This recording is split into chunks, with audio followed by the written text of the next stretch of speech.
स्वागत है आप सभी का एक और नए वीडियो में एक और नई जानकारी के साथ। इस वीडियो में हम बात करेंगे पीएम किसान सम्मान निधि की।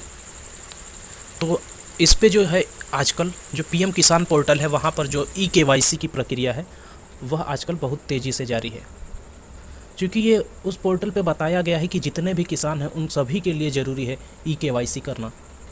तो अभी कुछ दिन पहले क्या होता था कि जो ई-केवाईसी थी वह मोबाइल नंबर के आधार पर ओटीपी भेज के हो जाती थी, लेकिन बीच में एक नया अपडेट आया और उस ऑप्शन को हटा दिया गया कि जो मोबाइल नंबर ओटीपी के माध्यम से जो ई-केवाईसी की प्रक्रिया थी उसे हटा दिया गया था।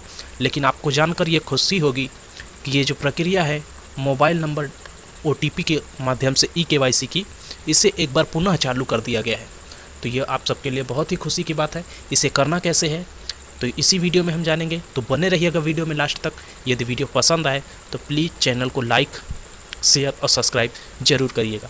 तो चलिए जानते हैं कि हम अपनी ई-केवाईसी जो है मोबाइल नंबर ओटीपी के माध्यम से कैसे कर सकते हैं। तो चूँकि ई-केवाईसी सभी के लिए ज़रूरी है, तो यदि आपको जानकारी हो जाएगी तो आप घर में किसी का भी हो अपने आस पड़ोस का, उसका ई-केवाईसी कर सकते हैं। क्योंकि आजकल जो हम सीएससी सेंटर पर इसकी भीड़ देखते हैं ई-केवाईसी के लिए, बहुत ज़्यादा लाइन लगी होती है। और इसमें प्रॉब्लम भी रहता है कि जैसे साइट का प्रॉब्लम चलता है, नेटवर्क स्लो होने की वजह से कई लोगों को घंटों लग जाते हैं अपनी ई-केवाईसी कंप्लीट करवाने में। तो चलिए बताते हैं इसी के माध्यम से। तो सबसे पहले इसे क्या करना होगा, हमें जाना होगा किसी एक ब्राउज़र में। तो चलिए हम क्रोम ब्राउज़र में आ जाते हैं। अब यहाँ पर हम क्या टाइप करेंगे, यहाँ पर हम टाइप करेंगे सर्च बॉक्स में पीएम किसान पोर्टल। तो पीएम किसान पोर्टल हम टाइप कर देते हैं और जैसे ही उसे सर्च ओके करेंगे हमारे सामने जो नेक्स्ट पेज खुलकर आएगा, ये हमें पहले ही लिंक पे चले आना है। तो पहली लिंक क्या है, पीएम किसान पोर्टल की। तो इसे हम ओपन करते हैं। अब जैसे ओपन करते हैं हमारे सामने जो पीएम किसान सम्मान निधि की जो ऑफिशियल वेबसाइट है वह खुल के आ चुकी है। तो चलिए इसमें हम नीचे बढ़ते हैं और देखते हैं। सबसे पहले आप लोग ये जान लीजिएगा कि यहाँ पे जो नया अपडेट दिया गया है, ये देखिए इस पर लिखा हुआ है कि e-KYC is mandatory for PM किसान रजिस्टर्ड फार्मर्स। यानी कि ई-केवाईसी जो है सभी जितने भी पीएम किसान पर रजिस्टर्ड फार्मर हैं उन सभी के लिए ई-केवाईसी ज़रूरी है। और इसके सामने जो नया अपडेट आया हुआ है ये देखिए है कि OTP based e-KYC is available on PM किसान पोर्टल। यानी इसका मतलब ये है कि जो OTP बेस्ड ई-केवाईसी है वह किसान पोर्टल पर उपलब्ध है। तो चलिए देखते हैं उसी को हम कि है कहाँ पे। तो जैसे ही इसमें नीचे आएंगे हम, तो नीचे आएंगे तो हम देखते हैं यहाँ पे ये देखिए ई-केवाईसी का हमें ऑप्शन मिलता है जहाँ न्यू लिखा हुआ है। तो फार्मर कॉर्नर में हमें ई-केवाईसी ऑप्शन का ऑप्शन दिखाई देता है। इसके पहले क्या था कि अभी कुछ दिन पहले यही ऑप्शन यहाँ से हटा दिया गया था। ये ऑप्शन नहीं था, डायरेक्ट यहाँ से चालू होता था ऑनलाइन रिफंड से। तो ये वाला ऑप्शन नहीं था, अब इसे जोड़ दिया गया है। तो हमें ई-केवाईसी कैसे करना है मोबाइल नंबर के माध्यम से, तो इस पर हम ओके करते हैं। तो जैसे इस पे ओके करेंगे, देखिए इस समय जो साइट है बहुत सही चल रही है।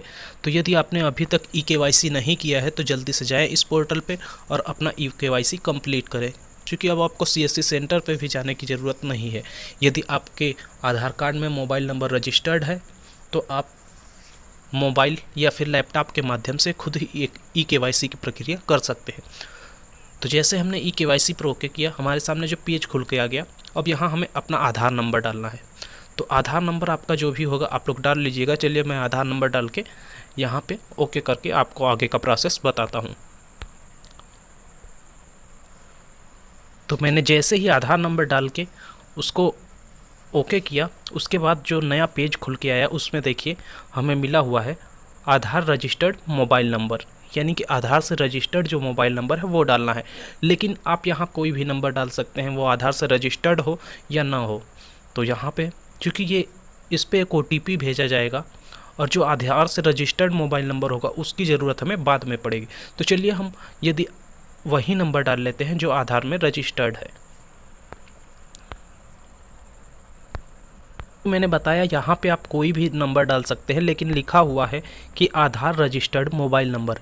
तो ये ज़रूरी नहीं है कि आप आधार रजिस्टर्ड मोबाइल नंबर ही डालें, आप कोई भी नंबर डाल सकते हैं यहाँ पे, क्योंकि यहाँ पे पीएम किसान जो मोबाइल है उसके लिए ओटीपी प्राप्त होगा, और जो आधार अथेंटिकेशन के लिए ओटीपी प्राप्त होगा वो अभी आगे मिलेगा आप लोगों को। यानी कि पहले वाले में आप कोई भी नंबर डाल सकते हैं, लेकिन दूसरी बार जब नंबर मांगा जाएगा तो आप वही नंबर डालेंगे जो आपके आधार कार्ड से रजिस्टर्ड है। तो यहाँ पे मैंने ये डाल दिया है। अब मेरे मोबाइल पे ओटीपी भी आ चुकी है, तो ओटीपी चलिए हम डाल देते हैं।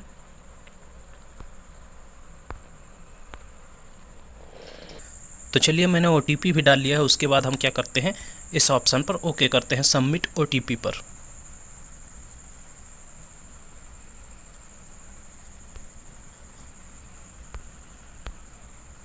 तो ओटीपी पर ओके किया, हमारे सामने जो नेक्स्ट पेज खुला वहाँ देखिए एक ऑप्शन आ चुका है गेट आधार ओटीपी। यानी कि अब क्या होगा, अब हमें उस मोबाइल नंबर की ज़रूरत पड़ेगी जो हमारे आधार कार्ड से रजिस्टर्ड है। तो चलिए हम इस पे ओके करते हैं गेट आधार ओटीपी पे, और देखते हैं नेक्स्ट क्या आता है। तो देखिए आधार ओटीपी का जो ऑप्शन था गेट आधार ओटीपी, उस पर ओके करते ही हमारे सामने जो नेक्स्ट पेज खुला वहाँ पे हमें एक ऑप्शन मिल रहा है आधार रजिस्टर्ड मोबाइल नंबर का। तो यानी अब हमें वो मोबाइल नंबर डालना है जो हमारे आधार कार्ड से रजिस्टर्ड था।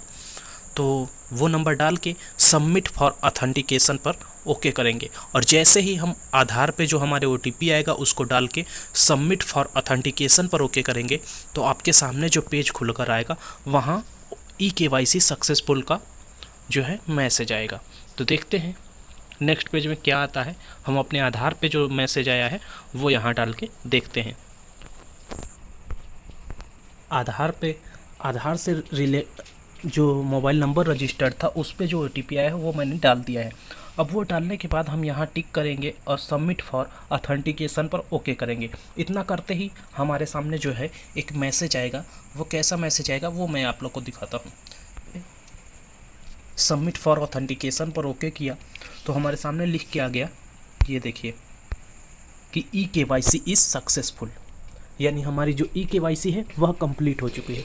तो इस प्रकार से हम बहुत ही सरल माध्यम से सिर्फ अपने मोबाइल या लैपटॉप के माध्यम से जो eKYC की प्रक्रिया है उसे कंप्लीट कर सकते हैं घर बैठे बैठे, बहुत ही बिना किसी चार्ज के। जबकि आप CSC सेंटर पर जाते हैं तो वहाँ आपसे 40 या 50 रुपये का चार्ज भी लिया जाता होगा। तो इस प्रकार से आप घर बैठे निःशुल्क ही eKYC की प्रक्रिया कर सकते हैं। वीडियो पसंद आए तो प्लीज़ चैनल को लाइक, सब्सक्राइब और शेयर ज़रूर करें। धन्यवाद।